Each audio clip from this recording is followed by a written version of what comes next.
Donald Trump. I'm Saving America. Part 4.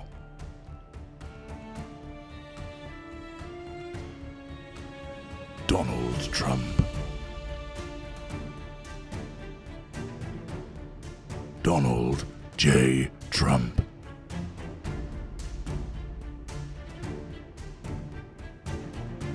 The Donald.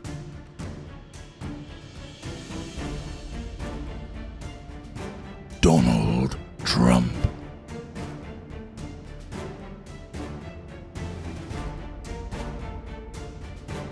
Former President Donald Trump.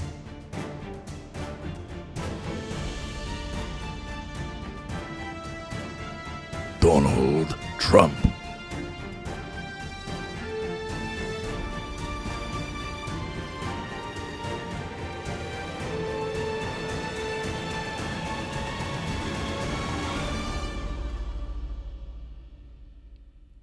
Donald Trump.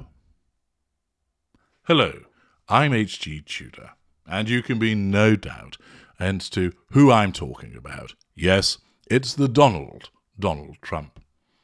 Now, before I get into the meat of what I want to tell you about today, it's important that I really do issue this introductory point. It's going to save you time, and it's going to save me time. Donald Trump is a narcissist. I've analysed him a long time ago and have provided details about why that is. Utilising the various key characteristics to make that determination, I have done so. This isn't me saying that he's a bad person. This isn't me saying that he's a good person. It's me simply saying that he's a narcissist. Unfortunately, there are those that are hard of understanding, that think when I describe him as a narcissist that I'm somehow saying that he is not a good person. I completely understand why people voted for Donald Trump. He represented something new. He represented a break from the technical meritocracy of political dynasties that had prevailed before. He was seen as no-nonsense, shooting straight from the lip, a self-made businessman, although it's not quite the case, but somebody that came along as a breath of fresh air that wasn't a politician from, in essence, birth. Somebody that was a businessman first, television celebrity thereafter, and, of course, then entered politics. And I fully understand both why many people are drawn to support him and also, conversely, why there are many people who can't stand him. He is a very much divisive figure.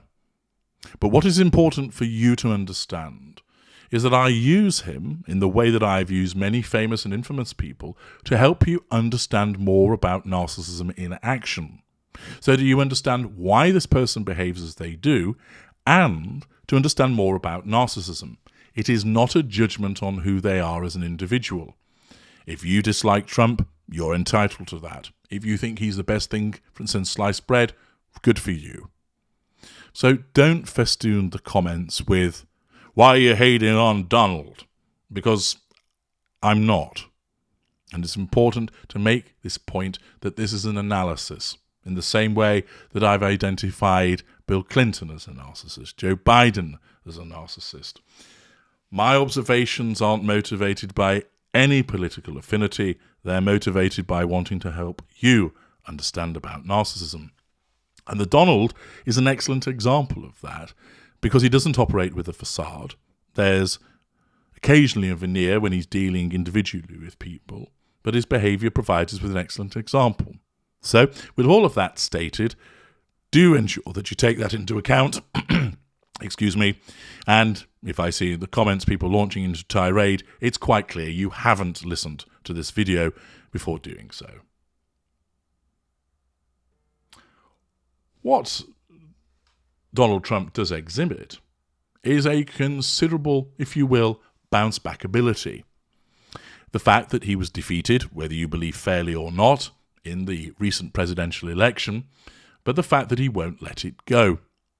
And the reason that he will not let it go is that his narcissism doesn't allow him to accept that he was defeated. As I've explained in earlier parts of the series about Donald Trump, his defeat in the election meant that it was a threat to control, and therefore his narcissism would not stand for it, telling him, and seizing on any evidence that looked to be supportive of this, that he was diddled out of the election, that the Democrats cheated, and he was basically denied a victory that was his. And he has continued to espouse that view. And that's because his narcissism will never let him accept that he lost.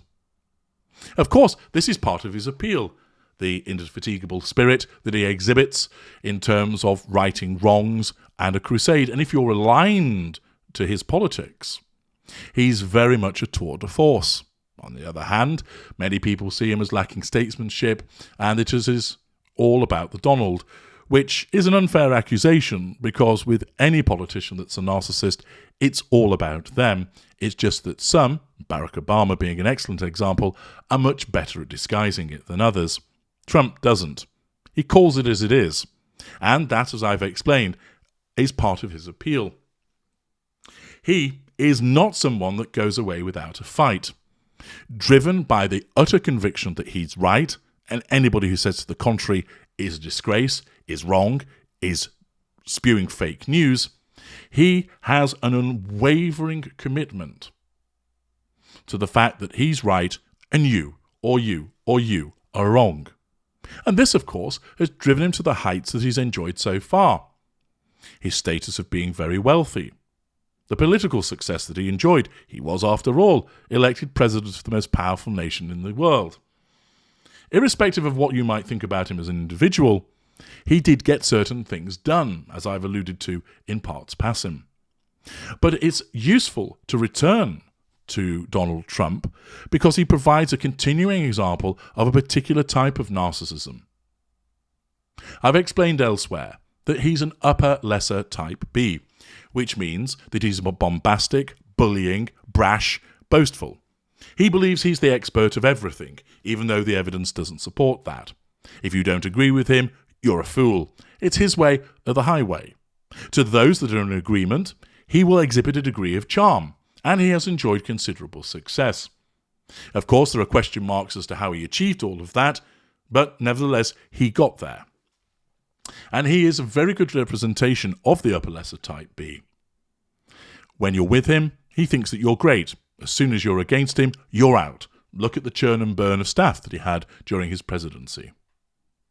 But also, now, as there's a potential that he has another tilt at office, potentially in 2024, what we see is that he has been quieter, but he certainly hasn't gone away, and his narcissism will not allow him to do that. And, of course, he's made a resurgence, as just recently he had a rally in Arizona. And this was reported by Insider, which explains to us the following. Trump was introduced at his Arizona rally with the walkout song for WWE wrestler The Undertaker. Again, the brash, boastful style of he as the upper lesser type B means that the razzmatazz of showbiz is something that he willingly embraces. The walkout song for a former WWE professional wrestler known as The Undertaker blared from the speakers at a Save America rally in Florence, Arizona, right before former President Donald Trump took the stage on Saturday night. Having moved away from Make America Great Again, he shifted to Save America. Of course, although he is not somebody that will exhibit the idea that he is somebody that regularly goes around saving people, which is commensurate with the mid-ranger, the grandiosity of his status as an upper lesser means that he's the man to fix everything, that he's got all the answers, and that the present incumbent, a narcissist himself, is making a complete clusterfuck of running America, so Don is going to come back and save it. The article continues. Mark William Calloway, better known by his ring name, The Undertaker, used a dark and foreboding theme song called Rest in Peace, in step with his deathly theme for his ring entrance. The song was created by WWE composer Jim Johnston, and incorporates funeral bell tolls and elements of Frédéric Chopin's Funeral March. The song began playing at the rally as clips of pundits criticising President Joe Biden played on the screen. Indirect assertion of control over Biden through smearing, direct assertion of control of rally attendees. When the clips ended, the song continued to play out for another 30 seconds or so until an announcer introduced Trump. The former president then walked on stage to God Bless the USA by Lee Greenwood. Calloway wrestled professionally in the WWE from 1990 to 2020 and is widely regarded as one of the greatest professional wrestlers of all time. Now, leaving aside the use of the song and the same entrance as that as The Undertaker, the point of this using this article is, of course, to demonstrate that Donald is making a tilt again at the presidency, demonstrating the drive that is afforded to him by his narcissism, that his narcissism convinces him that he is right, that he is the person that is the most capable to save America. And that's not to say that he isn't. Of course, there'll be those of you that will agree, and there'll be those that disagree. And that's a matter for you. The point is, there'll be other individuals who would not narcissists after a defeat would slink away and not be seen again. There'll be other narcissists who, having been defeated, would remain in a position of withdrawal and assert control in that way. Whether they believe that they've been cheated out of the election or not, their narcissism would cause them to stay in that position of withdrawal, and they would seek the prime aims in other ways. But not Donald Trump. With his narcissism as an upper lesser type B, it's not his style to slink away. Whatever you may think of him, he's not a coward.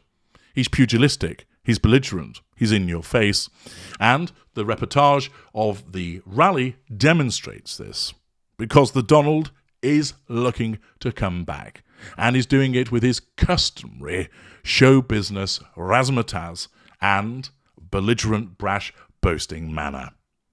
We will be repeatedly dipping in to the events surrounding Donald Trump as he continues to provide us with an excellent understanding of another form of narcissism in action. I'm H.G. Tudor. Thank you for listening.